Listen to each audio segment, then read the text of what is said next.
कि इस मोबाइल की चलचित्र की दुनिया में प्रेम विवाह होते हैं तो अस्थायी होते हैं। कुछ समय के बाद सब ये टूट जाते हैं, तलाक में बदल जाते हैं। अब की प्यार भरी ज़िंदगी विवाह की नर्क बन जाती है। कुछ समय के बाद लोगों को अपनी गलती का, दोनों को एहसास होने लगता है कि हमने अपने परिजनों की, अपने परिवार की, माता पिता की सलाह नहीं मानी और जो अकेले दोनों ज़िंदगी जीते हैं। आखिर उनके बीच में जो वार्तालाप या प्रेम तलाप होता है उसमें कोई मधुरता नहीं रहती। उसी तरह कटुतापन रहता है। जैसे शुरुआत में प्रेम बढ़ाने के लिए किया तो जाता है लेकिन वास्तविक प्रेम नहीं होता। वो सब नकारात्मक स्वार्थपूर्ण प्रेम होता है। एक अवस्था का बहाव होता है, उस बहाव में बह कर के लोग प्रेम विवाह करते हैं लेकिन वो वास्तविक प्रेम की श्रेणी में नहीं आता। तो मर्यादित विवाह में किया जाता है, विवाह होता है और उस विवाह को ब्राह्म विवाह स्थायी रूप से चलता है। यही कारण है कि समाज में विकृतियाँ आ रही हैं। प्रेम विवाह हुआ, एक दो संतान हुई, छोड़ देते हैं, डाइवोर्स कर देते हैं, औरत की ज़िंदगी नर्क बन जाती है। इसलिए इन सबको अगर समाज में स्थायित्व है तो उसी तरह से ब्राह्म विवाह की व्यवस्था अगर विकसित होगी तो समाज में स्थायित्व रहेगा।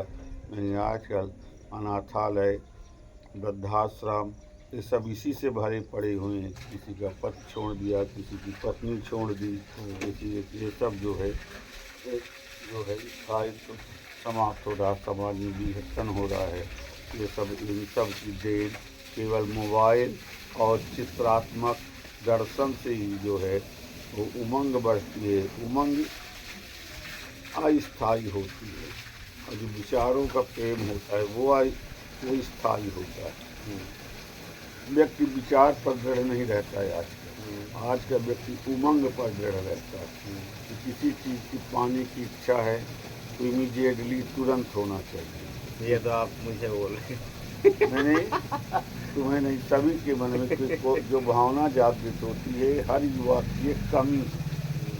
अब उसका सकारात्मक या नकारात्मक परिणाम क्या होगा, उसका हम उपयोग क्या करेंगे क्या नहीं करेंगे, फ्यूचर नहीं देख के केवल क्षणिक मन की संतुष्टि के लिए हम क्षणिक विचारों में बदल जाते हैं और उसका सकारात्मक और नकारात्मक प्रभाव समझ में नहीं आता।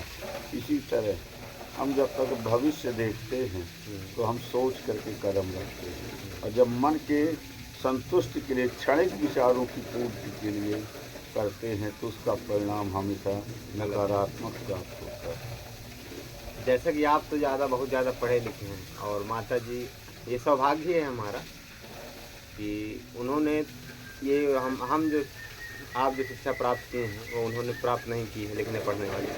तो आपके और उनको विचारों का मैच कैसे होता है? क्योंकि आज 40 वर्ष हो रहे हैं लगभग आप दोनों के परिणित हुए, विवाह हुए, तो आपके और उनके विचारों का मैच कैसे हुआ? तो क्या आप लोगों ने कभी एक दूसरे को देखा तो नहीं होगा शादी के पूर्व? नहीं, एडजस्ट इन विचारों को, अपनी इच्छाओं को दबाकर एडजस्ट करना पड़ता है, व्यवस्था को चलाना पड़ता है, इतनी कुर्बानियाँ देनी पड़ती हैं।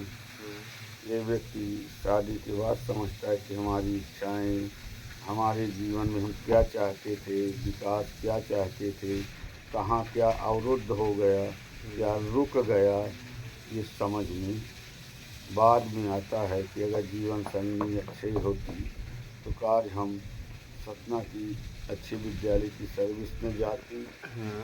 बड़ा वाला बालक आज कहीं जैसे मैथ का था, लोन कौन लेके इंजीनियर होता, वो शिक्षक न होता, संतान के आगे आर्थिक विकास पूर्ण रूप से अवरुद्ध होने का कारण है अशिक्षित जीवन साथी।